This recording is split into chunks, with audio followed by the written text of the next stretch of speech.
What's up, you guys? Welcome back to my channel, or welcome if this is your first time here. My name is Javars and thank you for stopping by.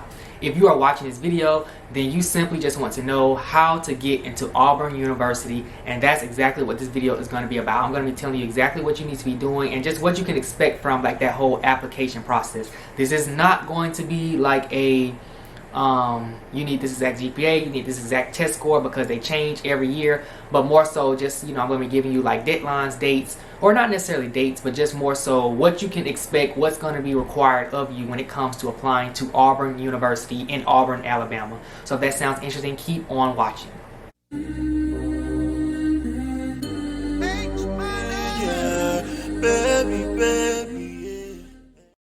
Alright, now before we go ahead and get into the video, I have a few disclaimers, and from there you can decide if you want to keep watching this video. So basically, the first disclaimer is I do not, nor did I ever attend Auburn University. I actually go to UGA. So if you want to know also how to get into UGA, I'm going to put that video up here. I did a video on that as well.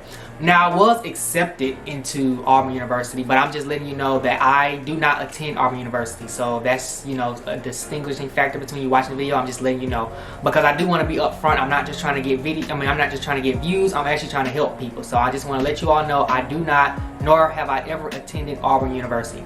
Second disclaimer is I am going into my senior, well actually I am in my senior year. So that means that I was accepted into Auburn fall of 2016. So whatever year you're watching this, I'm filming this in 2020. So that's already 4 years back. But whatever you're watching this, that's just something to know as well. Now granted, I did go on their website recently and look to see if anything changed, just to kind of make sure before filming this video, but I just want to let you all know that as well. So the first disclaimer is I don't attend Auburn University, and the second thing is when I did apply and get accepted, that was 4 years ago from when I'm filming this video. However, like I said, I did still do research to see, anything they. So pretty much what I'm saying is still gonna be valid, but I'm just letting you all know because I just want to be upfront from the beginning. So now we can go ahead and get into the video. So the first thing that I want to talk about is, as far as applying, Auburn, you can apply both directly through Auburn's website and through Common App. If you don't know what Common App is, basically like a site where you can apply to like multiple universities like through one application. I'm not sure if that's new or not. I remember when I applied, I did it directly through the Auburn website. So that's what I did, but you can also apply through Common App. Alright, so the first thing I'm going to start off by talking about is those 4 checklist items that you're going to need to apply. So the first thing is obviously going to be the actual application that needs to be submitted, turned in. And I'm going to get into like what goes into the application for the most part. The second thing is going to be the application fee. So you're going to have to pay for it. I believe it is $50 non-refundable. I know it's non-refundable, but yeah, it's $50 as of now. Sometimes they raise it, they might lower it, but on the website right now, it'll say $50. The third thing you're going to need is your test score, so whether that be SAT or ACT, and then obviously you're also going to need, the fourth thing is your high school transcript. So really quickly while I'm talking about that and I'm looking at it, because I want to say it directly, going based off the fall 2019 admit class who just got into Auburn University, the middle score for the ACT, and I don't want y'all to use this as a guide. Use this as a guide. Don't use this as if you're not in that range that you're not going to get in, because that's not the case at all. But use this as a guide. So this is like the middle 50th percent. Their ACT score was between a 25 and a 31. The SAT out of 1600 was between 1160 and a 1300, and then the GPA was a 3.9. So that's just so you can have a guide as to what everyone's scores were. Again, this was the fall 2019 admit class that just got into Auburn University, so you can use it as a guide to kind of help you gauge. Every year is different. Sometimes they're significantly higher, sometimes they're significantly lower. So don't use this as like oh, if I have that, I'm shooing, or oh, if I don't have that, I'm not going to get in, because it varies. But I'm just letting you know that. So now let's talk about the actual admissions application. So pretty much, obviously, they're going to ask like general information. So they're going to ask you, like, about the courses in which you're taking the semester that you're applying. They're going to ask you about you know, like your address, what's your intended major type of thing. So those are just basic things you're just gonna have to type in. It's not that, you know, you still want to do it fully, but just they're not necessarily like a make or break of your application. The important thing with the application is going to be your short answer essay. So Auburn has 4 short answer questions that I believe are 100 words or less.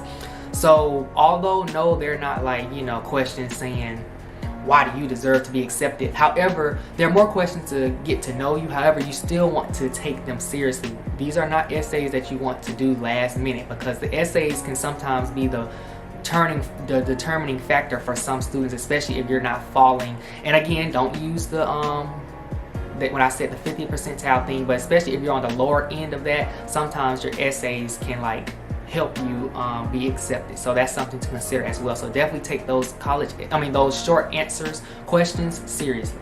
And also, before I forget, I am going to talk about like my stats, like when I was in high school applying. I'm going to talk about that a little later, but that's just something I wanted to say also. So if you wanted to kind of know like what I did when I applied, I'm going to talk about that when I talk about like the deadlines and the dates. But let me also say this, because I know this is also kind of something people think about, is when it comes to recommendations, I can't remember if the Auburn University application required like a recommendation from like a teacher or anything. It wasn't on their website as one of the requirements. However, it could be optional. I can't remember. So that's something you'd want to check out or do your own research on as well. But I don't think I remember doing one, but don't take that to heart. It might be a requirement. I just didn't see it on the website and I don't personally remember, but I might have. So pretty much the last thing that I'm going to get into in this video regarding that Auburn application is the just different deadlines to expect. And also while I'm talking about this, I'm going to get into like my scores. So if I didn't say, Auburn has both a early action and a regular decision like application. Well, the application is the same, but like as far as like phases with being accepted. So, and I'm reading this directly just because it's right on the website, so I'm not saying nothing incorrect. And this is based on the 2020 dates, so they could vary depending on when you apply, but it still is going to be around that range of time. So with early action, they have like 3 deadlines. And it's, first of all, the application opens around August 15th. If you're trying to apply, if you're trying to start in the fall. Now, if you're a transfer or you're trying to start in the spring, the dates might be different, so you definitely want to do research on that. But this is for students who are trying to start in the fall. So the first deadline for like the early action will be around September 15th, and the decisions will be released in mid-October. So the next deadline for still early action, because I said they have 3 for early action, is going to be October 15th. This is the one I believe that I did, and the decisions are going to be released mid-November. So since that's the one I did, I'm going to go ahead and stop there and talk about my stats. So in high school, I believe as an unweighted GPA, I had a 3.9 or somewhere around there, and then my SAT, because my SAT was higher, I had 1190. So that was my score. So I got in, I think I got in around that second round of early action applicants. The third deadline, still early action, is going to be December 1st. And again, somewhere around there. And the decision is going to be released mid-January. The regular, now this is the first deadline for regular decision, is going to be January 22nd. And the decision is going to be released mid-February. And then the last day to apply for students who are wanting to start in that fall, and this is just the last day for everybody, is going to be February 1st. And those decisions will be out mid-March. So pretty much, for the most part, everybody who's going to be getting accepted, you should know by mid-March. Same with like other schools. Let me talk about like deferred, accepted, and denied, because those all work the same for all schools. So if you've been accepted, obviously you got into the school. If you've been denied, then you have not, and your application phase or process ends there. Now, if you've been deferred or even waitlisted, that just means that either if you've been deferred, that means they weren't able to accept nor deny you yet. They're probably going to need more information. Versus if you've been waitlisted, that just means that if you haven't been denied, you're just going to have to wait probably until like more slots become available. I think that's how it would work. And then they notify you probably sometime in the summer or maybe earlier to let you know if you have been accepted into that university. Alright, so that pretty much wraps up this video. Hopefully that you got everything that you want to know about the application process to Auburn University. If you didn't, definitely be sure to leave me some questions in the comments, because I know it was quick, it was on purpose. But yeah, if you have any other questions, definitely be sure to leave them in the comments. Make sure you are subscribed, you give this video a thumbs up, and that you're following me on Instagram at jabars.ok. And until next time.